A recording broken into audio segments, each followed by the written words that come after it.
Police station থেকে অভয় ও শ্রদ্ধাকে জানানো হয়েছিল যে তাদের বাচ্চাকে পাওয়া গিয়েছে।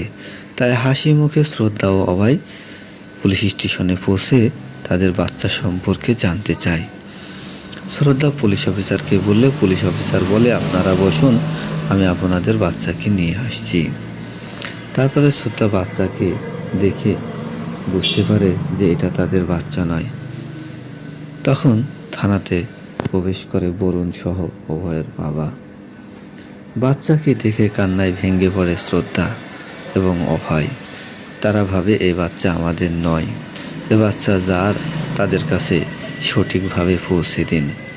বাচ্চা হারানোর বেদনা আমরা বুঝি, তাই এ বাচ্চাটা যেন সঠিক মায়ের কাছে পৌঁছে যায়।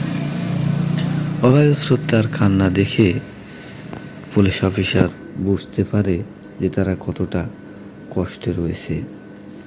বরুণ অভয় ও শ্রদ্ধার কথা মতো পুলিশ স্টেশনে ছুটে চলে গিয়ে দেখে সেখানে শ্রদ্ধা অভয় তারা কান্নাকাটি করছে, কারণ এই বাচ্চাটা তাদের নয়। তাই শ্রদ্ধা পুলিশ অফিসারকে বলে যে স্যার, এই বাচ্চাটা আমার নয়, এ অন্য কোনো মায়ের সন্তান, একে সঠিক মায়ের কাছে ফেরত দিয়ে দিন। শ্রদ্ধা অভয়ের এমন কষ্টময় দৃশ্য সহ্য করতে পারে না অভয়ের বাবা। তাই অভয়ের বাবা সান্ত্বনা দেয়। শ্রদ্ধা এবং অভয় দুজনকেই সান্ত্বনা দিয়ে বলে, তোমরা ধৈর্য ধরো, নিশ্চয় আমরা আমাদের বাচ্চাকে খুঁজে পাব। বরুণ তাকিয়ে তাকিয়ে দেখে যে তারা কতটা কষ্ট পেয়েছে। অন্যদিকে গ্লোবা ম্যাডামের লোকজন যখন গোডাউনে কাজ করছিল, তখন গ্লোবা ম্যাডাম একজনকে পানিতে চুবড়াছিল, কারণ তার কাছ থেকে দুইজন পালিয়ে গিয়েছে। তাই গ্লোবা ম্যাডাম সেটা মেনে না নিতে পেরে তার লোককে পানিতে চুবড়াতে থাকে এবং বলে, তোর কাছ থেকে সে কিভাবে পালিয়ে গেল। লোকটি গ্লোবা ম্যাডামের পায়ের কাছে পড়ে বলে যে সে আমার কাছ থেকে একবার পালিয়েছে, এবার তাকে দেখা মাত্রই তার হাড়গোড় কুচি করে আপনার সামনে হাজির করব। তখন গ্লোবা ম্যাডাম শ্রদ্ধার বাচ্চাকে হাতে নিয়ে হাসতেছিল আর বলছিল যে কাল আমাদের আশীর্বাদ আছে। অন্যদিকে তানুজা সহ তাদের পরিবারের সবাই খুবই চিন্তিত, কারণ শ্রদ্ধা ও অভয় বাড়িতে থাকছে না। তারা বাচ্চাকে খোঁজার জন্য বিভিন্ন জায়গায় এদিকে ওদিকে সময় দিচ্ছে। ঠিক তখনই শ্রদ্ধা ও অভয় বাড়িতে প্রবেশ করে। বাড়িতে প্রবেশ করলে তনুজা বলে যে তোমরা কি আমাদের বাচ্চাকে পেয়েছো? শ্রদ্ধার কোল থেকে অভয় শ্রদ্ধার দ্বিতীয় সন্তানকে নিয়ে দেখে যে এটা শ্রদ্ধার প্রথম সন্তান নয়। তখন তানুজা বলে, একে বাড়ি থেকে অন্য কোথাও রাখো।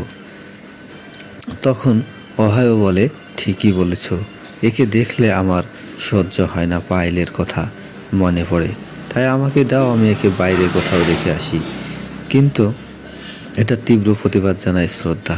তখন অভয়ের বাবা অভয়কে চর মারতে গেলে তনুজা অভয়ের বাবার হাতটা ধরে নেয় এবং বলে, আমার ছেলের অবস্থা ভালো নেই, এর মাঝে তুমি তাকে কি করে মারতে যাচ্ছ? অন্যদিকে শ্রদ্ধা যখন ঘুমিয়েছিল, ঘুম থেকে উঠে দেখে যে তার পাশে অভয় নেই। তাই সে শ্রদ্ধা সোনিয়াকে বলে, অভয়কে ভোর থেকে খুঁজে পাওয়া যাচ্ছে না, অভয় কোথায় গিয়েছে, তুমি কি তাকে দেখেছো?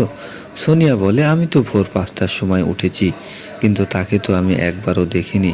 তুমি এটা কীর্তি অথবা বরুণকে জিজ্ঞাসা করলে খোঁজ পেয়ে যাবে যে অভয় কোথায় আছে। তুমি নিচে গিয়ে কীর্তি ও বরুণের সাথে যোগাযোগ করো যে অভয় কোথায় গিয়েছে। শ্রদ্ধা কীর্তি ও বরুণের সাথে কথা বলার জন্য নিচে আসে।